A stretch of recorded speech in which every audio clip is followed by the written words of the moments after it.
Olá, hoje vamos mergulhar na angina estável, usando como base alguns materiais sobre fisiopatologia e diagnóstico.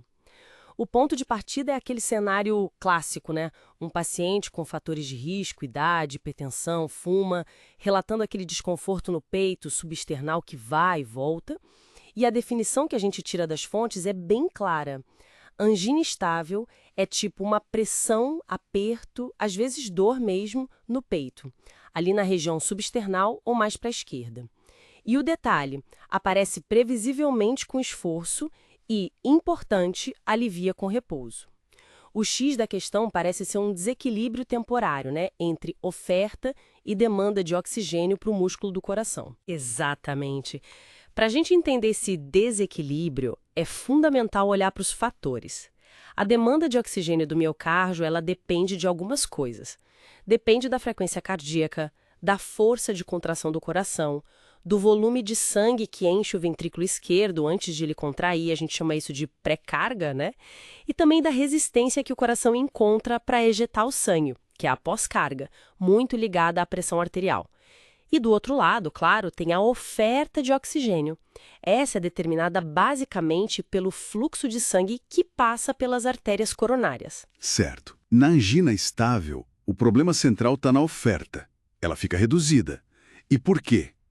Geralmente por causa de uma lesão aterosclerótica. Uma placa de gordura mesmo que fica ali, fixa dentro da artéria. E o ponto técnico é que essa placa obstrui mais de 70% do lúmen da artéria, ou seja, mais de 70% do espaço interno por onde o sangue deveria passar livremente. Interessante esse número, 70%. É um limiar específico, o material explica por que justamente essa porcentagem é tão significativa? Sim, explica. E é um ponto crucial, veja bem. Lesões que obstruem menos, digamos, 50%, normalmente ainda permitem um fluxo de sangue que é suficiente quando a pessoa está em repouso. O problema surge com o esforço físico, né? Quando a obstrução passa de 70%, aí sim o fluxo se torna crítico. Porque, durante o esforço, o coração precisa de muito mais oxigênio. E com essa obstrução, o fluxo simplesmente não consegue aumentar o suficiente para suprir essa demanda extra. Essa falta temporária de oxigênio, que a gente chama de isquemia miocárdica, é o que dispara os sintomas, a dor, o aperto. O fluxo fica limitado. Entendi. Faz sentido.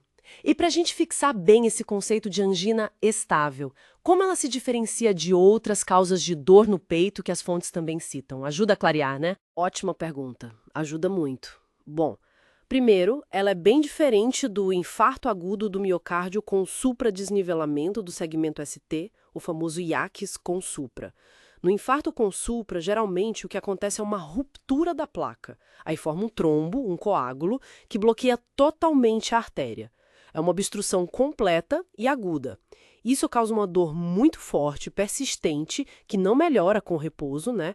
Leva à morte de tecido cardíaco. Ok, obstrução total no infarto com supra. Isso. Também é diferente da angina vasospástica, ou angina de Prinzmetal.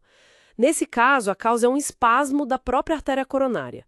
É o músculo da parede da artéria que contrai de forma súbita e intensa.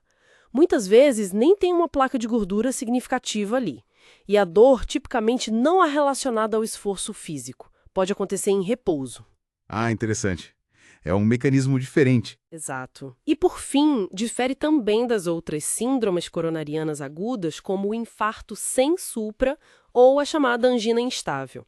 Nesses casos, também temos uma placa instável que rompeu ou ulcerou, forma-se um trombo, mas ele obstrui parcialmente a artéria, não totalmente como no infarto com supra.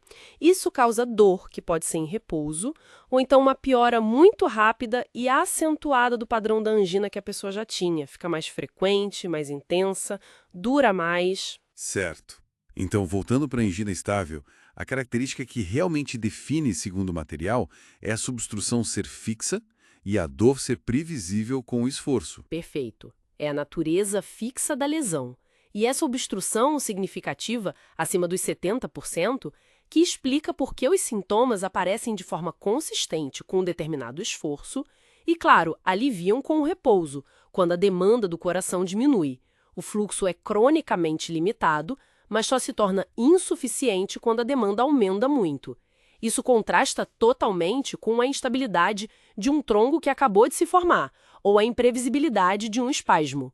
O ponto central é esse: desequilíbrio oferta-demanda por uma obstrução fixa e importante. Perfeito. Então, pensando naquele perfil de paciente do início, com dor ou se esforçar, a angina estável funciona quase como um sinal de alerta, né? De que existe uma doença arterial coronariana já estabelecida ali. É esse desconforto previsível, disparado pelo esforço, que resulta dessa placa fixa limitando o sangue bem na hora que o coração mais precisa. Exatamente. O ponto técnico-chave é essa relação direta. O grau de estenose, que é fixa, o aumento da demanda de oxigênio do miocárdio com o esforço e o limiar onde o fluxo se torna insuficiente e os sintomas aparecem. Compreender essa dinâmica entre obstrução fixa, demanda variável e fluxo limitado é, assim, fundamental para o diagnóstico correto e para definir o manejo do paciente.